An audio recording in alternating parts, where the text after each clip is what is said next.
Au cours de l'hiver glacial de 1887, alors que les vents hurlants du nord balayaient les pentes du massif des Écrins pour s'abattre sur les vallées, la plupart des foyers de la région du Champsaur se retrouvèrent face à un choix déchirant. Rester sur place signifiait voir sa propre progéniture mourir lentement de faim. Partir impliquait d'abandonner tout ce qu'ils avaient bâti à la sueur de leur front.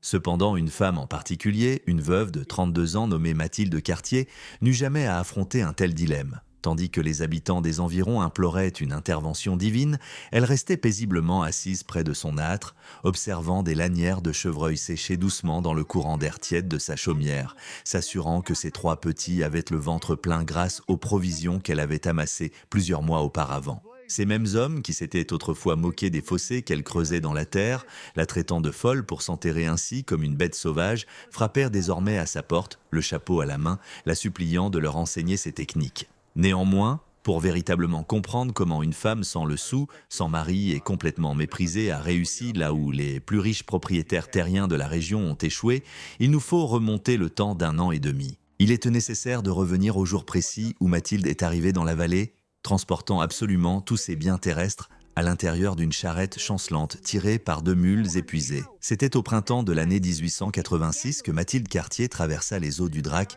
aux côtés de ses 3 enfants. Son fils aîné, Hugo, avait à peine 9 ans. La petite dernière, Léonie, était encore un nourrisson au sein. Raphaël, son époux, avait perdu la vie 6 mois plus tôt après que sa monture l'eût projeté la tête la première contre un rocher sur le chemin rocailleux menant à Gap. Elle n'avait absolument pas le luxe de s'éterniser dans le deuil. Il y avait des bouches affamées à nourrir, et l'ombre d'un hiver menaçant dont le compte à rebours avançait inexorablement sans qu'aucun être humain ne puisse l'arrêter. Le lopin de terre qu'elle parvint à acquérir avec ses tout derniers francs se trouvait aux confins absolus de la vallée, un endroit où le sol se montrait impitoyable et où l'eau était une ressource rare. 12 hectares d'un vide absolu. Chaque fois que les habitants de la région passèrent à bord de leur carriole, ils la fixaient avec un mélange de pitié et de totale incompréhension. Une femme isolée, flanquée de 3 bambins, ne tiendrait pas une seule saison dans ces conditions, murmuraient-ils entre eux. Cette contrée avait déjà vu d'innombrables veuves plier bagages et redescendre vers les plaines du sud, entièrement brisées par la rudesse du paysage alpin. Pourtant, ce que ces braves gens ignoraient, c'est que Mathilde Cartier n'était pas faite du même bois que les autres dames des environs. Elle avait grandi dans le village perché de Saint-Véran, un lieu où son grand-père paternel, un homme du nom de Théodore Cartier, s'était imprégné du savoir ancestral des anciens bergers alpins que les citadins refusaient obstinément de comprendre. Il s'agissait de profonds secrets expliquant comment la terre même sous vos pieds pouvait devenir votre meilleur allié, à condition d'apprendre simplement à l'écouter. Un soir en particulier, à peine quelques semaines après son installation, Mathilde se retrouva assise devant sa modeste bicoque de pierre et de torchis, contemplant la voûte étoilée pendant que ses petits dormaient à pointe fermée. L'angoisse pesait lourdement sur sa poitrine, tel un rocher oppressant. Il ne lui restait en tout et pour tout que 50 francs en poche. 50 misérables francs pour survivre à l'intégralité de la saison des glaces. Monsieur Guillaume de Garet, le propriétaire terrien le plus prospère de tout le canton, était passé un peu plus tôt dans l'après-midi, conduisant un chariot croulant sous le poids des vivres. Il transportait des sacs de farine moulue, de grands tonneaux bourrés de bœuf salé et des bocaux en verre remplis de saindoux. Il lui avait adressé un vague signe de la main, mais il n'avait certainement pas pris la peine de s'arrêter. Après tout, pour quelle obscure raison l'aurait-il fait ? À ses yeux, elle n'était absolument personne. À cet instant précis, en plongeant son regard dans les braises mourantes de son minuscule feu de camp, Mathilde se souvint soudain d'un détail. Un souvenir marquant de sa petite enfance refit brusquement surface. Elle devait avoir environ 7 ans à l'époque.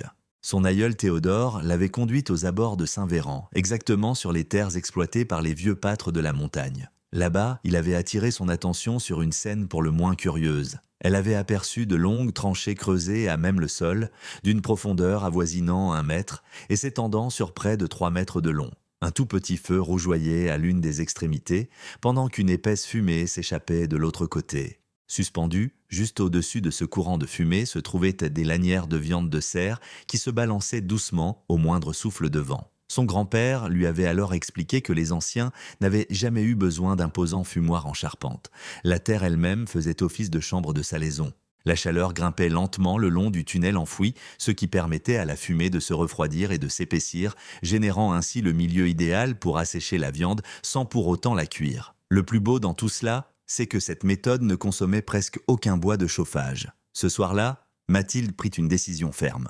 Dès les premières lueurs de l'aube, elle allait se mettre à creuser. Au moment où le soleil pointa au-dessus de l'horizon, elle s'activait déjà sans relâche. Elle avait choisi un emplacement situé sur le flanc d'une colline modeste, garantissant un écoulement naturel pour éviter que le terrain ne soit inondé. Armée d'une pelle cabossée qu'elle avait traînée depuis Saint-Véran, elle commença à fendre la terre. La rocaille alpine est incroyablement intraitable. Elle paraît aussi dure que de l'acier massif par endroits et se retrouve étouffée par de gros rochers à d'autres. Ses paumes, bien que déjà endurcies par les corvées quotidiennes, se mirent à saigner bien avant que sonne l'heure de midi. Son fils aîné, Hugo, la regardait avec de grands yeux écarquillés sans ciller. « Maman, qu'est-ce que tu fabriques exactement ?» l'interrogea-t-il. S'interrompant une fraction de seconde, Mathilde essuya la sueur de son front et lui adressa un tendre sourire. « Je construis un four magique, mon garçon. Un fourneau qui fonctionne sans nous obliger à dépenser ce que nous ne possédons tout bonnement pas. » Cependant, la vallée était loin d'être déserte, et les rumeurs se propagent à la vitesse de l'éclair dans les communautés soudées. Dès le 3e matin, des curieux venaient déjà pointer le bout de leur nez. Le premier à se présenter fut Benoît Lemaire, un commerçant originaire du Nord qui s'était installé dans la région 15 ans plus tôt et gérait l'épicerie du village. C'était un gaillard imposant, arborant une barbe rousse flamboyante et des mains de la taille de jambon affiné. Descendant de son destrier, il s'approcha de l'endroit où Mathilde pelletait la terre. Il examina la tranchée longue et étroite, qui mesurait à peine 45 cm de large, mais atteignait déjà un bon mètre de profondeur. Une expression de sidération absolue envahit son visage. « Madame Cartier, pardonnez mon intrusion, mais que diable manigancez-vous ici?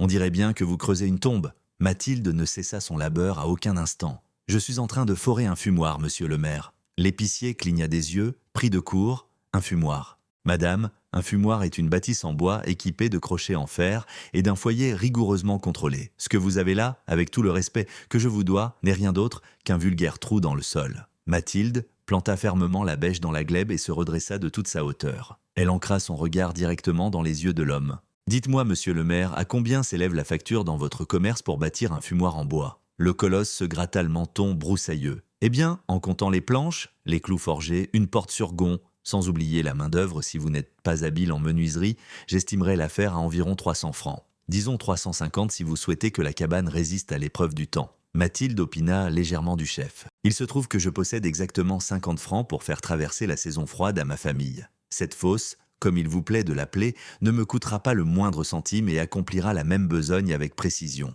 Probablement même en mieux. » Le maire la dévisagea avec un mélange d'admiration silencieuse et de profonde compassion. « Madame, j'ai vu un bon nombre de colons tenter des projets saugrenus dans ce coin de pays. L'immense majorité d'entre eux repose aujourd'hui sous terre ou a décampé depuis belle lurette. Je vous en prie, faites preuve de bon sens. » Son ton était dénué de toute méchanceté, mais il charriait le lourd fardeau d'un homme qui avait été témoin de bien trop de souffrances. Sa deuxième visite s'avéra encore plus fâcheuse. Le père Clément, le curé de la paroisse du Champsaur, pointa le bout de son nez le 4e jour. C'était un ecclésiastique remarquablement blafard et chétif, doté de yeux gris ardoise qui semblaient juger avec sévérité la moindre chose sur laquelle il se posait. L'accompagnaient 2 paroissiennes, les sœurs Lucile et Béatrice de Courcelles, dont le père, un riche banquier lyonnais, avait fait l'acquisition de plusieurs terres dans les environs. Le prêtre inspecta la cavité, qui atteignait désormais près de 2 mètres de profondeur sur 5 mètres de long, ondulant très légèrement à la manière d'un serpent paresseux. Mathilde venait tout juste d'entamer le percement d'un conduit secondaire perpendiculaire destiné à créer un appel d'air. « Madame Cartier, » murmura l'homme d'église d'une voix douce mais implacable, « je me trouve profondément tourmenté par l'état de votre âme. Les dames du village m'ont rapporté que vous passez vos journées entières ici, à remuer la poussière comme si vous étiez possédé par une force démoniaque. Vos gamins courent à la campagne sans souliers pendant que vous vous livrez à des actes qu'aucun homme doué de raison ne tenterait jamais, pardonnez ma franchise. » Une bouffée de chaleur envahit la nuque de Mathilde. Ce n'était pas de la rage aveugle, mais plutôt une pure humiliation. C'était l'indignité d'être jugé par des individus qui n'avaient jamais connu la véritable famine de leur vie. « Mon père imbécile, avec tout le respect que je vous dois, mes enfants ont droit à un repas tous les jours que Dieu fait. Ils se portent à merveille, et le labeur que j'entreprends ici est bien loin d'être de la démence. C'est de la survie à l'état brut. » L'aînée des 2 sœurs, Béatrice de Courcelles, s'avança en tenant un panier en osier. « Nous avons apporté une miche de pain et un beau morceau de fromage.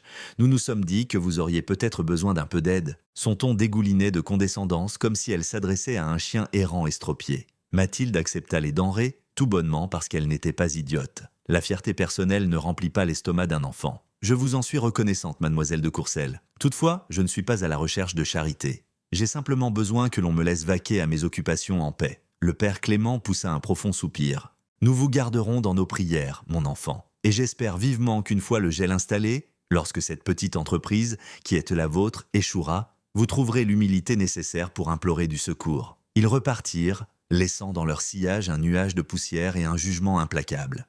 Mathilde retourna aussitôt à ses excavations. Ses mains tremblaient, non pas de terreur, mais d'une rage amèrement contenue. Mais la colère peut s'avérer être un outil incroyablement utile. La fureur procure la force de soulever une pelle. Le troisième individu à faire son apparition s'avéra être le pire de tous, et de loin. Guillaume de Garet, le riche éleveur, déboula environ une semaine plus tard, perché sur un majestueux étalon noir, arborant une selle valant bien plus que l'ensemble des biens terrestres de Mathilde réunis. C'était une figure imposante, frisant la cinquantaine, paradant avec une moustache cirée et l'aura caractéristique d'un homme totalement habitué à l'obéissance aveugle. Il demeura fermement en selle, la jaugeant du regard de haut en bas. Le bourgeois ne prit même pas la peine de mettre pied à terre. « Madame Cartier, de bien étranges rumeurs concernant vos activités sont parvenues à mes oreilles.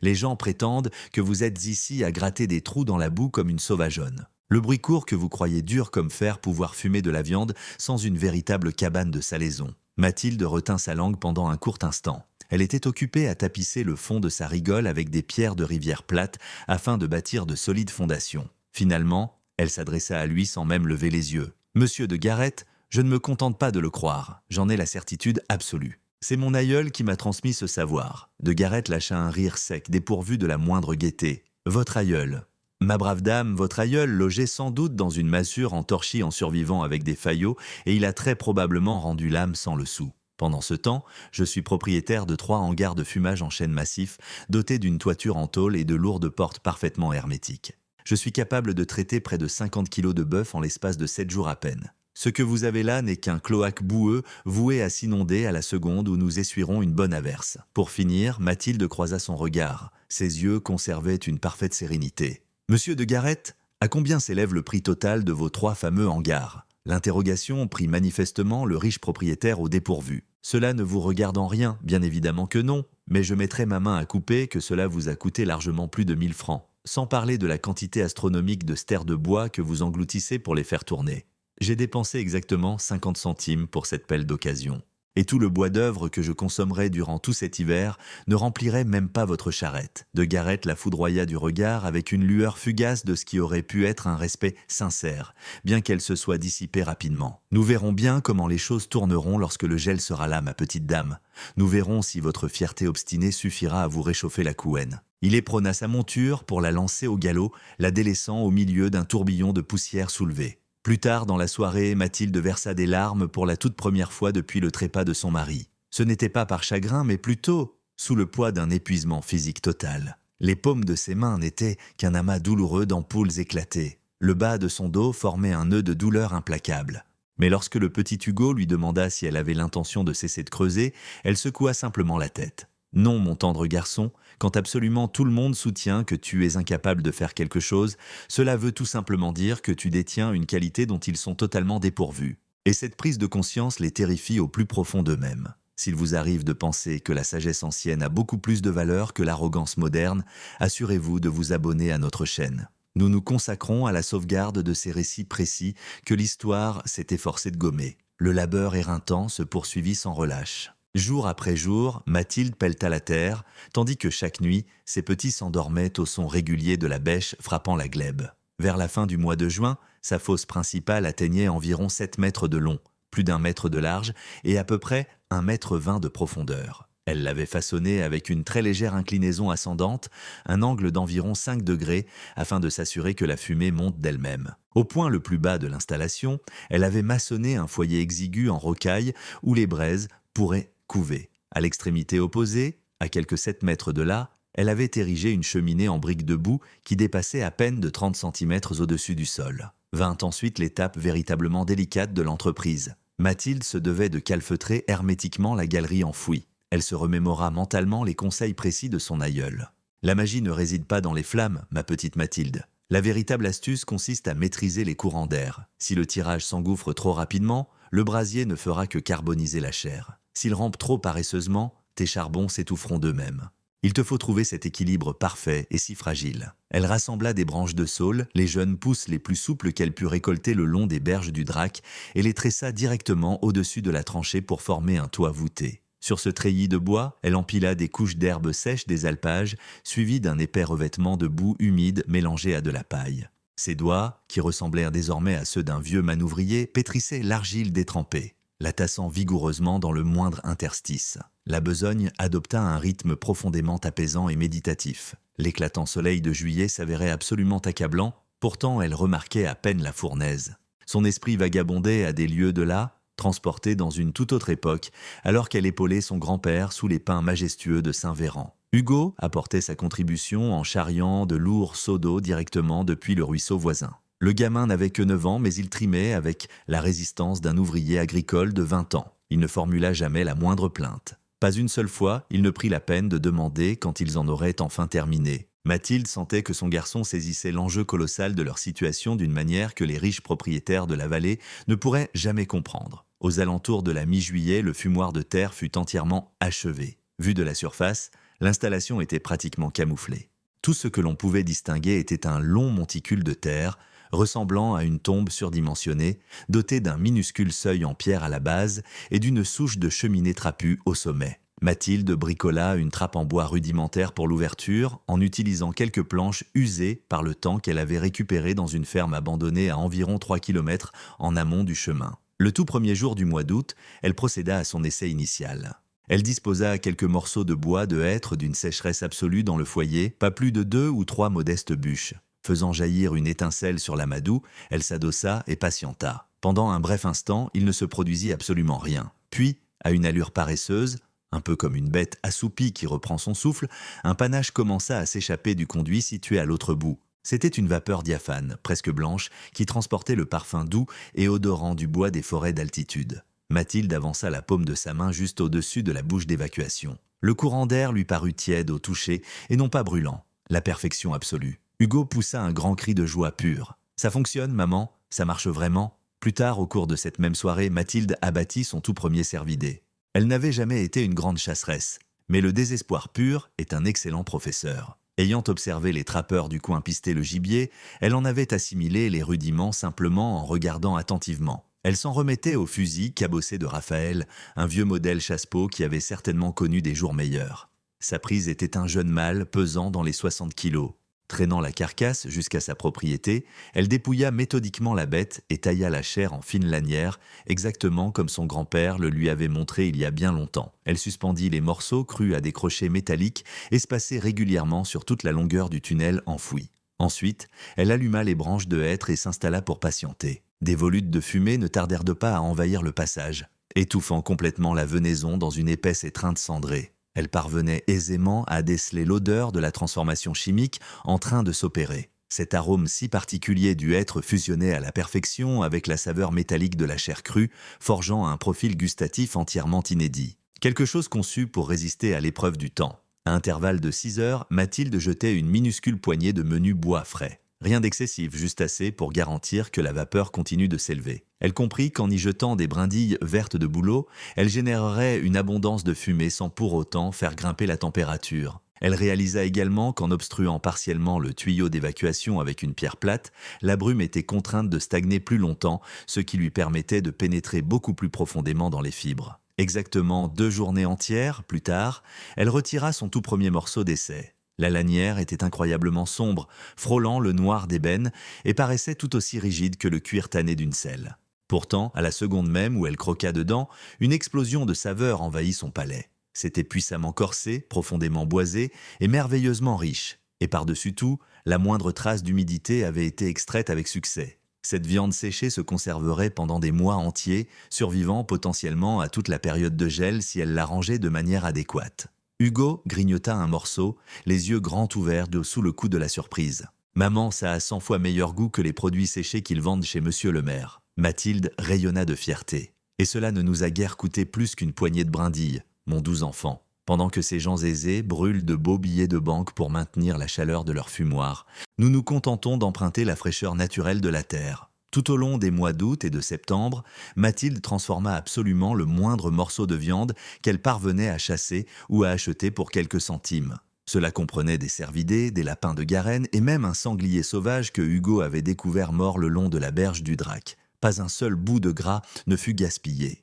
Elle se conforma strictement aux techniques de son grand-père, ces mêmes méthodes que les vieux peuples des alpages avaient perfectionnées au fil des siècles. Et ce système fonctionnait à la perfection. Cependant, les gens du voisinage la gardaient à l'œil de très près. Et la communauté jasait sans discontinuer. À l'épicerie de Monsieur le maire, les hommes du coin se rassemblaient chaque samedi uniquement pour s'échanger des rumeurs. Guillaume de Garet répondait présent, comme à son habitude, faisant le plein de marchandises en gros pour son immense domaine. « Cette femme des hauteurs est toujours là-bas à jouer dans la gadoue », fit remarquer un individu. On dirait bien qu'elle essaie de fumer de la viande. De Garet se moqua bruyamment. « De la viande à la boue ? Oui, c'est plutôt ça. Je parie que son truc grouille d'asticots et est recouvert d'une crasse innommable. Je ne laisserai jamais ces ordures franchir mes lèvres, même si l'on m'offrait une poignée de francs. » Pourtant, tout le monde ne partageait pas cet état d'esprit venimeux. Monsieur le maire, un homme qui avait survécu à son lot d'épreuves rudes dans ces contrées isolées, garda la bouche fermement close.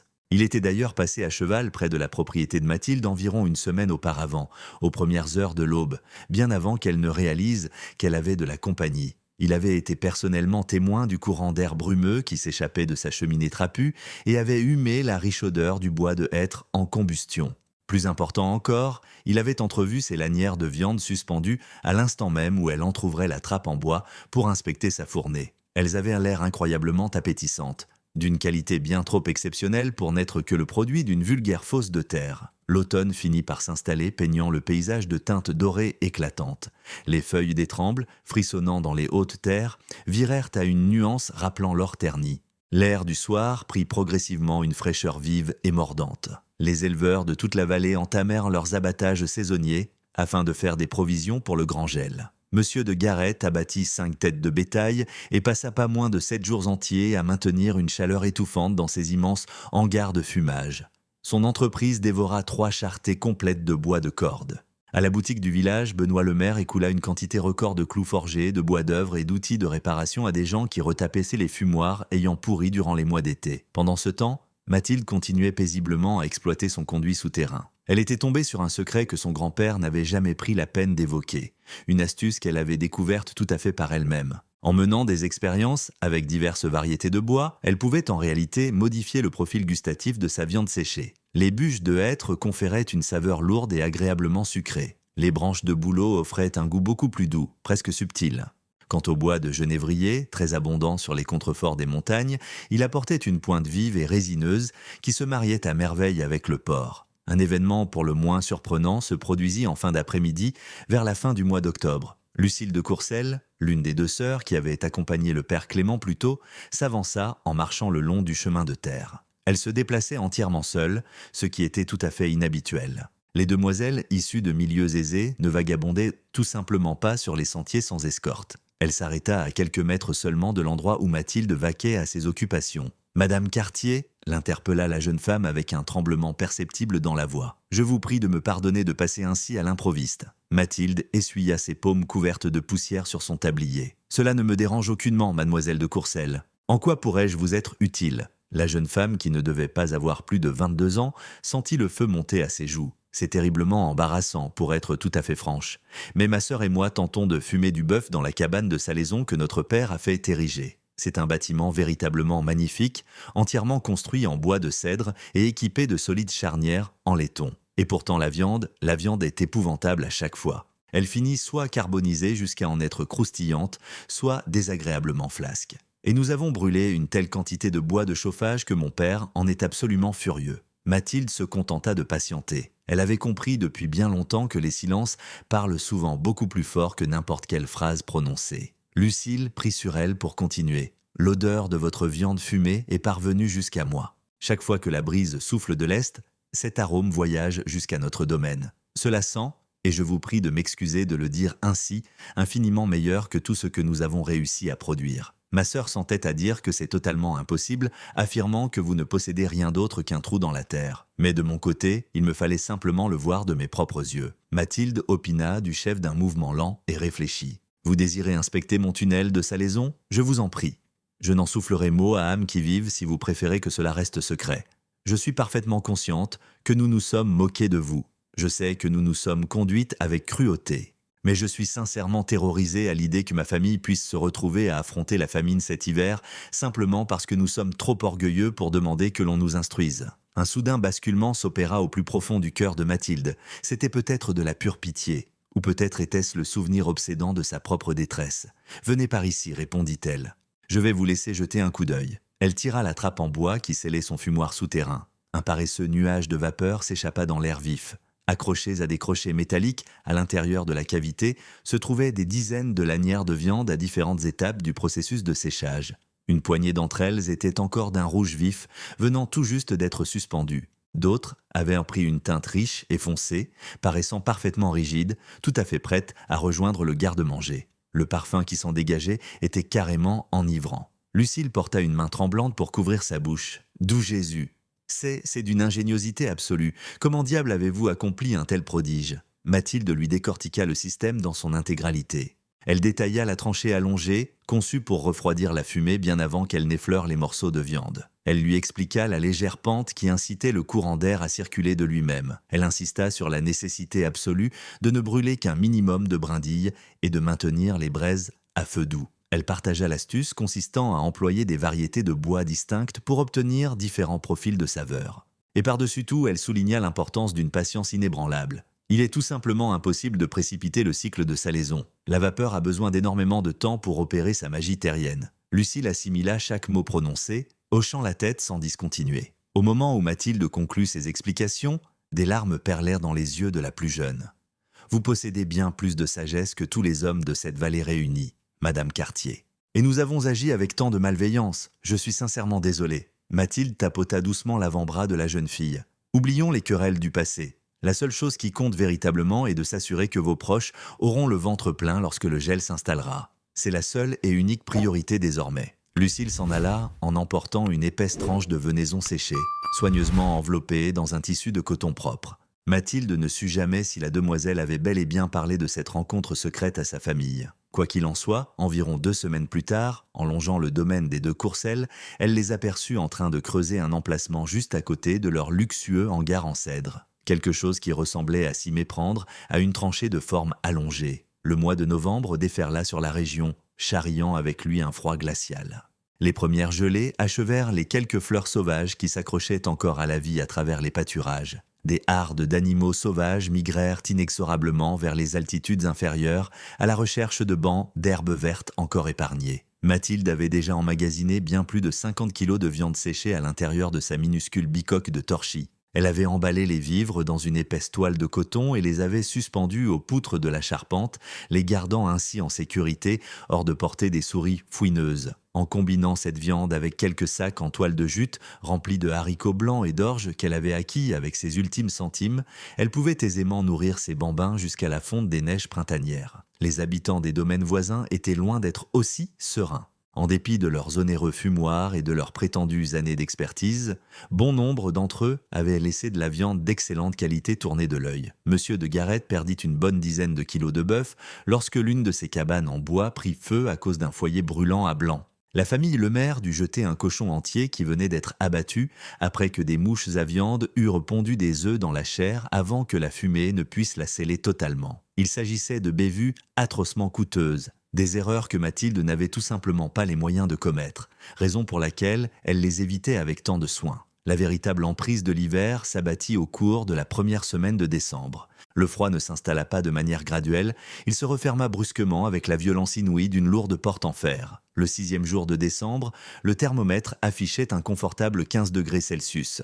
Dès le 7e jour de décembre, 30 cm de neige s'étaient déversés sur la vallée et la température s'était effondrée à moins 10 degrés. De la glace commença à se propager depuis les berges boueuses du Drac. Les familles du coin se démenèrent frénétiquement pour thésauriser les moindres provisions qu'elles parvenaient à grappiller. Du bois de chauffage avant toute autre chose. La saison des glaces dans les Hautes-Alpes n'égalait peut-être pas la brutalité absolue d'un blizzard sibérien, mais elle pouvait tuer un homme tout aussi net s'il s'y laissait surprendre sans préparation. Benoît Lemaire parvint à écouler la moindre hache, la dernière scie à main et la totalité des rouleaux de cordes qui garnissaient les étagères de sa boutique. Le bois fendu devint soudainement infiniment plus précieux qu'une pièce de bœuf de premier choix. Guillaume de Garet, fort de son immense domaine et de sa bourse bien garnie, ne ressentait aucune véritable angoisse. L'homme possédait suffisamment de stères empilés pour entretenir un feu rugissant jour et nuit pendant 3 bons mois. Il était généreusement approvisionné en morceaux séchés, en tonneaux de bœuf salé,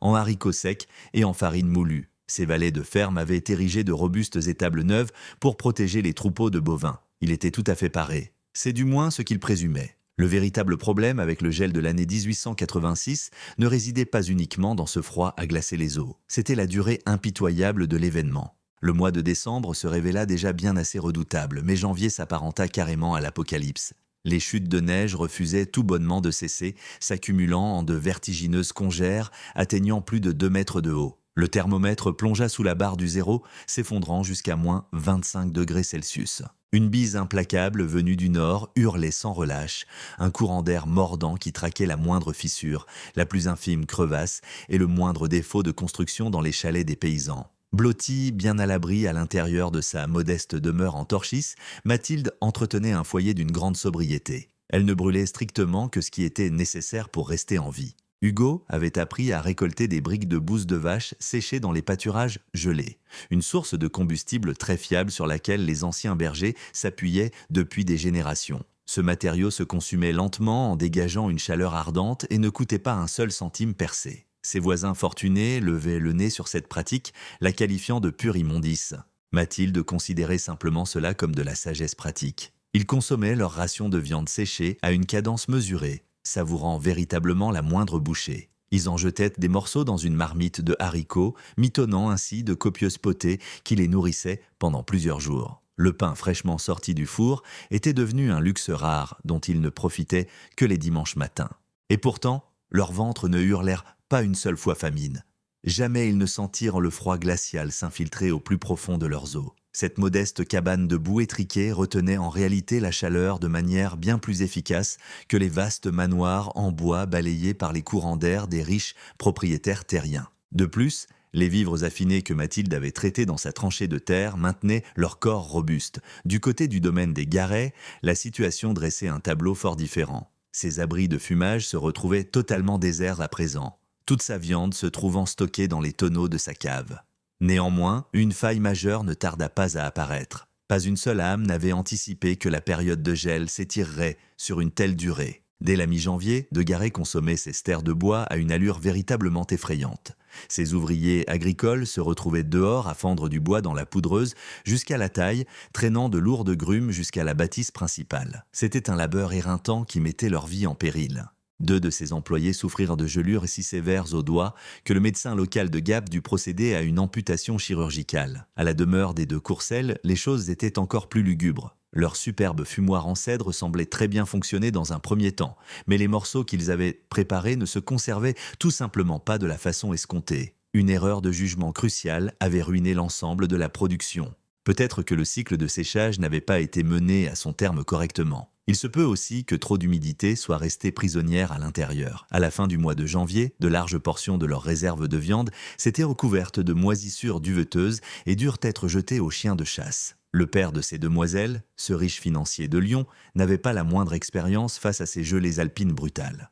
Il avait bêtement imaginé que sa liasse de billets de banque pourrait pallier n'importe quelle difficulté. Mais la monnaie trébuchante ne permet pas d'acheter des vivres qui ont cessé d'exister. Le clan Lemaire, adossé à l'épicerie du bourg, s'en tirait un peu mieux. Benoît avait survécu à bien assez de rudes hivers pour comprendre l'importance d'amasser des denrées. Pourtant, même le solidum du Nord commençait à avoir des sueurs froides. Des amas de neige vertigineux avaient entièrement obstrué la route carrossable menant à Gap. De nouvelles livraisons étaient totalement inenvisageables jusqu'à ce que les cols montagneux dégèlent et personne n'était en mesure de deviner quand cela pourrait se produire. Les rayons de son échoppe, d'ordinaire pleins à craquer, commençaient à paraître atrocement vides. Mathilde passait les heures de clarté calfeutrée à l'intérieur, enseignant la lecture et l'écriture à sa progéniture. Elle possédait très exactement 3 livres reliés, 2 ouvrages en dialecte patois et un unique volume en bon français, mais il les étudiait inlassablement. En fin d'après-midi, à chaque fois que le soleil parvenait à percer les nuages, Hugo s'emmitouflait et partait relever ses collets à lapin. Il ne ramenait pas toujours quelque chose, mais à chaque fois que la chance lui souriait, Mathilde jetait le lièvre frais directement au fond de sa cavité souterraine. Le procédé fonctionnait sans le moindre accroc, même au cœur de l'hiver glacial. Elle déblayait un passage étroit à travers les congères pour atteindre sa trappe, allumait un minuscule feu à l'aide de brindilles cassantes qu'elle avait dissimulées à l'automne, et observait la vapeur s'écouler paisiblement à travers la galerie souterraine si bien isolée. En réalité, l'air cinglant de l'hiver jouait en sa faveur, préservant la chair parfaitement au frais pendant que la fumée opérait sa magie protectrice. Le mois de février s'abattit sur la vallée tel un loup affamé. Les tempêtes de neige refusaient obstinément de faiblir. Le thermomètre accroché à l'extérieur de l'échoppe de Lemaire chuta à des niveaux que le marchand n'avait jamais vus de sa vie entière. 34 degrés Celsius en dessous de zéro, puis moins 37 degrés. Les eaux du Drac gelèrent de part en part, se muant en une gigantesque voie de glace épaisse. Des prédateurs sauvages commencèrent à s'aventurer jusqu'au cœur même du village, rendu complètement fou par la faim tenaillante. Un grand lynx alpin massacra 3 des chèvres laitières du père Clément. Des meutes de loups montagnards se faisaient entendre hurler chaque nuit sans exception. Et c'est alors que le 14 février de l'an 1887, la grande tourmente frappa de plein fouet, un événement que les anciens de la région baptiseraient plus tard la Semaine du Diable. Un blizzard d'une fureur si monstrueuse balaya la contrée que des hommes, faits perdaient tout repère en essayant simplement de marcher du pas de leur porte jusqu'à leur propre étable. Les rafales d'une force inouïe hurlaient avec une puissance suffisante pour arracher les bardeaux de bois directement de la toiture des maisons. Le mercure toucha le fond à un effroyable moins 40 degrés Celsius. Guillaume de Garet se retrouva plongé dans un pétrin inextricable. Sa gigantesque réserve de bois de chauffage, qui paraissait pratiquement inépuisable au mois de décembre, s'amenuisait à une cadence à semer la panique. Ses valets jetèrent des bûches entières dans l'âtre dans le seul but de maintenir le grand salon au-dessus du point de congélation. Les étables à bétail étaient glaciales. 3 de ces chevaux de trait les plus précieux moururent de froid directement dans leur box. Les bovins qui errèrent dans les pâturages avaient totalement disparu sous la poudreuse, ayant péri exactement là où ils se trouvaient. Lors de la soirée atrocement sombre du 16 février, l'un des ouvriers de Garet frappa à coups de poing contre la porte de Mathilde. C'était un jeune journalier venu du sud nommé Étienne, une âme charitable qui avait toujours fait preuve de gentillesse à son égard dans le village. Il était intégralement couvert de neige et frissonnait de manière incontrôlable. « Madame Cartier » bégaya-t-il en claquant des dents. « Monsieur de Garet, le patron est terriblement malade, il est rongé par une fièvre pernicieuse. Nous n'avons pas avalé le moindre morceau de viande convenable depuis une quinzaine de jours. Nous survivons avec pour seule nourriture des croûtons rassis et des haricots secs. Il m'a dépêché ici, m'ordonnant de vous demander si par hasard, vous auriez des provisions en trop. Il jure sur sa vie qu'il vous paiera le prix que vous exigerez. » Mathilde n'hésita pas une seule fraction de seconde. Elle se retira dans sa chaumière bien chauffée et réapparut en tenant 5 énormes tranches de chevreuil séché. « Prenez ceci, lui intima-t-elle, et assurez-vous de bien faire savoir à monsieur de Garet que dès l'instant où il aura recouvré ses forces, il est cordialement invité à venir inspecter mon trou dans la gadoue, sans le moindre frais. » Étienne la dévisagea en retour, les yeux s'embuant de lourdes larmes. « Vous êtes une sainte véritable, madame, une sainte absolue. » Quelques jours plus tard, Benoît le maire apparut en compagnie de son fils, tous deux juchés sur leurs chevaux, luttant avec acharnement contre les bourrasques. « Madame Cartier, beugla le commerçant depuis la cour, nous avons désespérément besoin de votre aide. La boutique est intégralement dévalisée. Les villageois sont en train de mourir de faim. Je suis au courant que vous possédez des réserves. J'en perçois le fumet à chacune de mes chevauchées dans les environs. Je vous en supplie. » Mathilde s'avança sur le pas de sa porte, fermement emmitouflée dans son châle en laine tressée. « De combien d'estomacs parlons-nous, monsieur le maire ?» L'homme du Nord parut brusquement avoir vieilli de 20 ans depuis l'automne dernier. 10 foyers tout entiers, vraisemblablement autour de 40 âmes. Les bambins commencent à tomber malades. Par pitié, madame. Mathilde effectua les sombres calculs mentalement. Elle avait amassé suffisamment de viande séchée pour la maintenir en vie, elle et ses petits, pendant 2 bons mois supplémentaires, peut-être bien 3, s'ils rationnèrent les parts. Si elle cédait la moitié de son magot, elle se verrait contrainte de chasser à l'arrivée du printemps, exactement à la période où le gibier local serait le plus maigre. C'était un risque absolument colossal. Mais un fragment de la sagesse que son grand-père prêchait jadis lui revint subitement à l'esprit. Les réserves entassées uniquement pour ton propre compte ne sont rien d'autre qu'une bien lourde malédiction, ma petite Mathilde. La nourriture rompue et partagée avec ses voisins constitue une bénédiction qui finit inlassablement par te revenir, doublée en quantité. Allez quérir ces familles, monsieur le maire, mais comprenez bien que je ne peux me séparer que de la moitié de mon stock. » Et en échange de cette pitance, j'attends de chaque homme valide qu'il me prête main forte pour forer de nouvelles tranchées de fumage avant l'arrivée de la prochaine saison des glaces, de manière à ce que plus jamais aucune âme de ce canton n'ait à affronter le spectre de la famine. Le maire acquiesça d'un mouvement de tête frénétique, me soulageait. « Vous avez ma parole, je le jure devant le Tout-Puissant, c'est un marché conclu. » Le soir même, 10 maisonnées distinctes à travers la vallée du Champsaur soupèrent d'une savoureuse viande affinée extraite directement des tunnels souterrains de Mathilde Cartier. Quelques personnes versèrent de véritables larmes en mastiquant, pas seulement à cause de la saveur intense, bien qu'elle fût prodigieuse, mais en raison de la lourde réalité que cela impliquait. Une veuve isolée, cette femme-là même qu'ils avaient impitoyablement repoussée, les arrachait désormais du gouffre de la mort. Le blizzard d'une atrocité sans nom finit par se dissiper le 22e jour de février. L'astre du jour perça un ciel d'un bleu invraisemblablement pur, renvoyant un éclat si aveuglant sur la poudreuse immaculée que cela occasionnait une douleur physique aux globes oculaires. La contrée tout entière s'apparentait à un vaste cimetière rongé par le gel. Des carcasses de bovins congelés jonchèrent les étendues, créant de sinistres bosses sombres enfouies sous les congères. Du bois de charpente avait été réduit en allumettes, de lourdes toitures s'étaient effondrées sous le poids de la neige. Mais les habitants, les êtres de chair et de sang de la vallée, avaient réussi à survivre à l'épreuve. Guillaume de Garette compta parmi les toutes premières personnes à rendre visite à Mathilde à l'instant même où il retrouva ses capacités.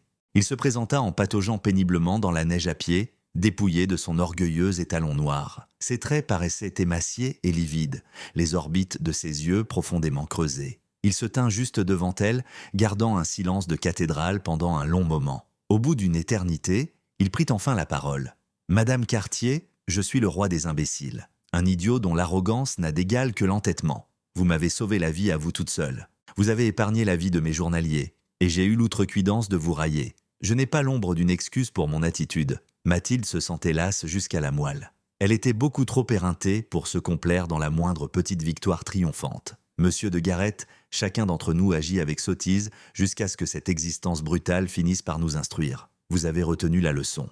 C'est amplement suffisant pour moi. Le riche propriétaire secoua la tête. C'est très loin d'être suffisant. Je souhaite que l'on m'inculque vos procédés de salaison. Je vous requiers de m'enseigner la façon de creuser ces fameuses galeries souterraines. Par ailleurs, j'ai la ferme intention de vous dédommager pour chaque gramme de viande séchée que vous m'avez fait parvenir.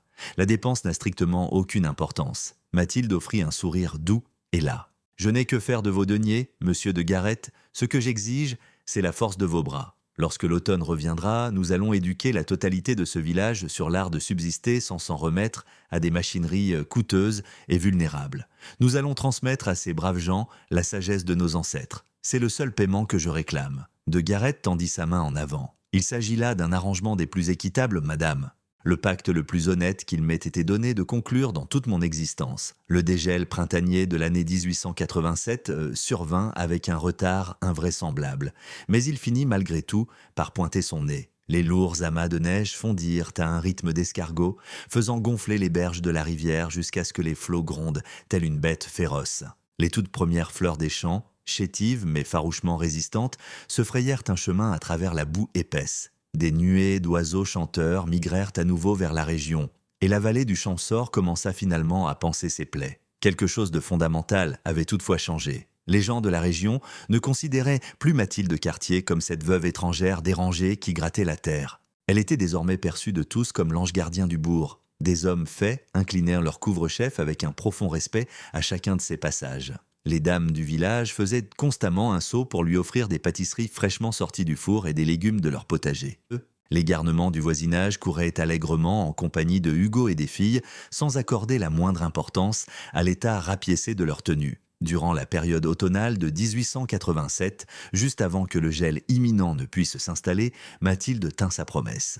Épaulée par les muscles de Guillaume de Garret, de Benoît le Maire et d'environ 2 douzaines de bras robustes de la région, elle dirigea une véritable formation sur la création de cavités de salaison enfouies. Absolument, tous les foyers creusèrent leur propre fosse personnelle en se pliant rigoureusement aux instructions pointilleuses de Mathilde, atteignant la profondeur requise, calibrant l'inclinaison de façon parfaite, compactant le bouchon d'argile de manière infaillible. Ils s'approprièrent pleinement ces mêmes stratagèmes que les tribus pastorales avaient sublimés au fil des siècles, ces techniques précises que les citadins bourgeois avaient autrefois balayées d'un revers de main comme étant des âneries arriérées. L'hiver suivant, au moment où le froid glacial s'abattit de nouveau sur le village, pas un seul estomac ne cria famine. Des boyaux enfouis aux quatre coins de la vallée laissaient doucement échapper une douce fumée à travers les bancs de neige, chacun d'eux faisant office de manufacture de survie miniature et infaillible. La communauté entière prit conscience que l'innovation ne doit pas obligatoirement sortir d'une usine flambant neuve pour s'avérer extrêmement performante.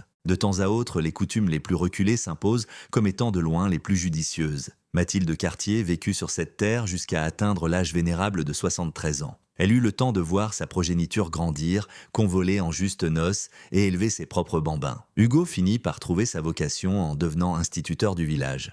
La petite Léonie finit par épouser le fils de Benoît le maire, jetant ainsi un pont magnifique entre deux origines distinctes qui semblaient autrefois irrémédiablement opposées. Cette minuscule chaumière de torchis exigus fut par la suite agrandie pour devenir une vaste ferme digne de ce nom, mais Mathilde se refusa toujours à reboucher sa tranchée de fumage originelle. Elle la conserva tel un mausolée sacré, et à chaque automne, sans jamais y déroger, elle s'occupait de fumer une nouvelle fournée de venaison au fond de ce trou de terre. Ce parfum aromatique du bois de hêtre en train de se consumer s'enracina si profondément dans son domaine que les gens de la région surnommèrent affectueusement l'endroit la terre de la douce fumée. À l'heure de son décès survenu en l'an 1910, la quasi-totalité des Hautes-Alpes avait adopté une déclinaison locale de son ingénieux dispositif de terre. Les puissants barons du bétail façonnèrent des modèles d'une grande complexité, intégrant des conduits d'aération qui s'entrecroisaient. Les paysans plus démunis forèrent des déclinaisons rudimentaires en tirant parti des moindres résidus qu'ils réussissaient à glaner. Et pourtant, la moindre de ces architectures respectait rigoureusement la même mécanique de base. Domestiquer la glèbe, faire preuve de respect envers le brasier, conserver une patience à toute épreuve, surmonter l'hiver. Pendant la cérémonie de ses funérailles, Guillaume de Garet, devenu un vénérable vieillard de 75 printemps, se dressa pour s'adresser à l'assemblée en deuil. Il prononça une oraison funèbre que les habitants de la contrée gardèrent y gravée en mémoire jusqu'à leur propre lit de mort. Mathilde Cartier nous a prouvé à tous qu'avoir l'âme humble n'étant rien synonyme de faiblesse. Elle nous a enseigné que la clairvoyance véritable ne germe point dans des manuels coûteux ou au travers de machineries sophistiquées et rutilantes. Elle découle de la capacité à garder l'œil bien ouvert, à écouter avec attention et à faire preuve du cran nécessaire pour mener à bien des projets que le commun des mortels qualifie de folie furieuse. Cette dame a épargné mon existence. Elle a sorti de l'abîme tout notre canton. Et elle a accompli ce prodige dans son intégralité en ratissant un simple fossé dans la boue à l'aide de ses deux mains nues. Puisse le bon Dieu accorder à chacun d'entre nous ne serait-ce qu'une parcelle de son inébranlable courage. Les fosses de salaison en terre initiées par Mathilde, tout comme les centaines d'autres reproduisant ses plans, continuèrent à être massivement utilisées à travers le massif alpin jusque dans les années 1950, au moment précis où la réfrigération électrique moderne finit par les reléguer au rang de reliques du passé. Toutefois, encore de nos jours, à l'abri des regards dans des recoins isolés des Hautes-Alpes, perchés sur ces crêtes d'altitude, où les vieilles familles travaillent encore presque comme le faisaient leurs aïeux, si par hasard vous randonnez à travers les alpages pendant la période de froid automnal et que vous restez vigilant, il se pourrait bien que vous remarquiez de minuscules traînées de vapeur s'échappant en droite ligne des entrailles du sol. Il s'agit des ultimes fumoirs de terre survivants, fonctionnant encore avec vigueur, exécutant avec brio la besogne exacte qu'ils accomplissent depuis des lustres. Et dans l'éventualité où vous vous approcheriez assez pour respirer cette délicieuse vapeur de hêtre ou de bouleau en combustion, vous pourriez fermer fort les paupières et vous figurer presque instantanément l'image d'une veuve de 32 ans, ruinée et cruellement ridiculisée par ses semblables, s'acharnant à donner des coups de pelle rouillée sous les rayons brûlants du soleil de juillet. Vous pourrez pratiquement intercepter le murmure ténu de son aïeul, se confiant avec douceur au creux de son oreille. « La terre est ta meilleure alliée, ma petite Mathilde. Elle te protégera sans faille, pourvu que tu la considères avec respect. » Les chroniques d'antan, telles que l'épopée de Mathilde Cartier, font office de rappel foudroyant qu'une attitude modeste conjuguée à un esprit observateur vaut des milliers de fois plus que de l'or massif.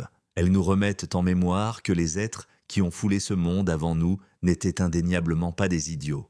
Ils avaient déjà déchiffré l'énigme des défis qui continuent de nous tourmenter de nos jours. Et pourtant, ils ont réussi à terrasser ces fléaux sans liasse de billets ni technologies exubérantes, s'en remettant corps et âme à leur intelligence acérée et à un labeur physique exténuant. Si ce récit de justice rustique suprême a résonné au plus profond de votre être, glissez donc dans la section des commentaires afin de nous faire savoir quelles leçons ancestrales laissées pour compte mériteraient que nous les sortions de l'oubli. De surcroît, n'hésitez pas à partager cette vidéo avec quiconque aurait impérativement besoin de se rappeler qu'il existe un chemin alternatif, une voie infiniment plus modeste mais ô combien plus sage, un périple qui ne réclame en aucun cas des montagnes d'argent pour aboutir, exigeant tout au plus une paire de bras volontaires et un cœur d'une vaillance à toute épreuve.